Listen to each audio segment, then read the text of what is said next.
Hello అండి, మీరు చూస్తున్నది వడాపిండి. వడాపిండితో గుంట పొంగడాలు ఎట్లా చేయాలనో ఇలా చూపిస్తాను మీకు. ఒక పూట వడ చేసిన తర్వాత రెండో పూట వడ అంటే నూనె వస్తువులను ఎవరు తినట్లేదు. కాబట్టి వడపిండితోని గుంట పొంగడాలు ఎట్లా వేసాడో చూద్దాం. మీరు చూస్తున్న పిండిలో ఉల్లిగడ్డ, పచ్చిమిర్చి, కరివేపాకు, జీలకర్ర, కొంచెం ఉప్పు వేసి బాగా కలపాలి. కలిపిన తర్వాత ఈ గాలి అనేది లోపలికి పోయేటట్టుగా కలుపుకోవాలి. అప్పుడే గుల్లగా వస్తుంది.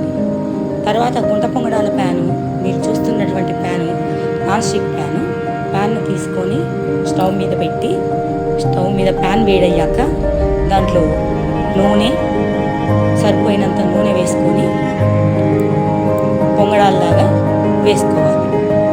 నేను మర్చిపోయాను, మిడిల్లో మూడో గుంటలో నేను ఆయిల్ తక్కువ వేసిన, తర్వాత ఎడిటింగ్ చేసేటప్పుడు చూసిన, కానీ దాన్ని ఏం చేయలేం కదా, ఇక అది అట్లనే ఉంచిన అన్నట్టు.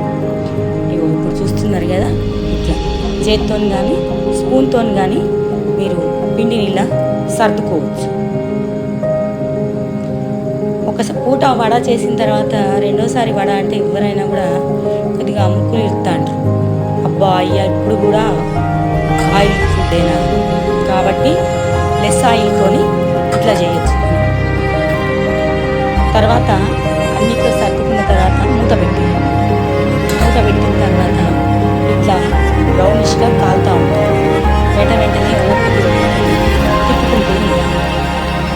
కాలిందా లేదా చూసుకుంటూ తిప్పుకుంటూ ఉండాలి. నాన్ స్టిక్ అయితే కొద్దిపాటి ఆయిల్ వేసినా కూడా తొందరగా వస్తుంది. లేకుంటే కొద్దిగా ఇనుపది కూడా మూకుడు వాడుకోవచ్చు. ఈ ఇనుప మూకుడు వాడుకున్నప్పుడు ఏమవుతుందంటే ఆయిల్ లేని దగ్గర అతుక్కోవడానికి అవకాశం ఎక్కువ ఉంటుంది. కాబట్టి నాన్ స్టిక్ వాడితేనే మంచిదని నా ఒపీనియన్. ఇట్లా ఎర్రగా కాలాలి. తర్వాత ఆ వాయ తీసేసుకున్న తర్వాత మళ్ళీ ఇంకో వాయలో ఇట్లా సర్దుకోవచ్చు. ఈ గుంట పొంగనాలను టమాటా పచ్చడితో కానీ ఉల్లిగడ్డ కారంతో కానీ సర్వ్ చేసుకుంటే బాగుంటుంది. సర్వ్ చేయడం అంటే మీరు కూడా తినొచ్చు, తింటే బాగుంటుంది. ఇంకా ఉల్లిగడ్డ కారం కంటే టమాటా పచ్చడి అయితే, టమాటా కొత్తిమీర పచ్చడి చేసి వేసినటువంటి పచ్చడి అయితే బాగుంటుంది, ఇంకా బాగుంటుంది అన్నమాట. ఇట్లయితే ఎక్కువ ఆయిల్ ఫుడ్ తిన్నట్టు ఉండదు, అట్ ద సేమ్ టైం బలమైన ఫుడ్ కూడా మనం ఇంట్లో వాళ్ళకు పెట్టినట్టు అవుతుంది. ఇగో ఇలాగే రెండో వాయి కూడా ఇలాగే చూసుకోవచ్చు, ఇలాగే చేయొచ్చు. మెల్లగా తిప్పుకుంటూ కాల్చుకోవాలన్నమాట. ఆటోమేటిక్గా కాలింది అని అంటే వెనక భాగం ఆటోమేటిక్గా అతుక్కోకుండా వచ్చేస్తుంది, అంటే అది పర్ఫెక్ట్గా కుక్ అయినట్టు లెక్క. రెండో సైడ్ తిప్పుకుంటే ఇంకా కొంచెం ఎర్రగా కాలుతుంది, టేస్టీగా ఉంటుంది అన్నట్టు. ఈసారి మిగిలిపోయిన వడపిండితోని మీరు ఇలా ట్రై చేయండి. ట్రై చేసి ఎలా ఉందో కామెంట్ సెక్షన్లో చెప్పండి.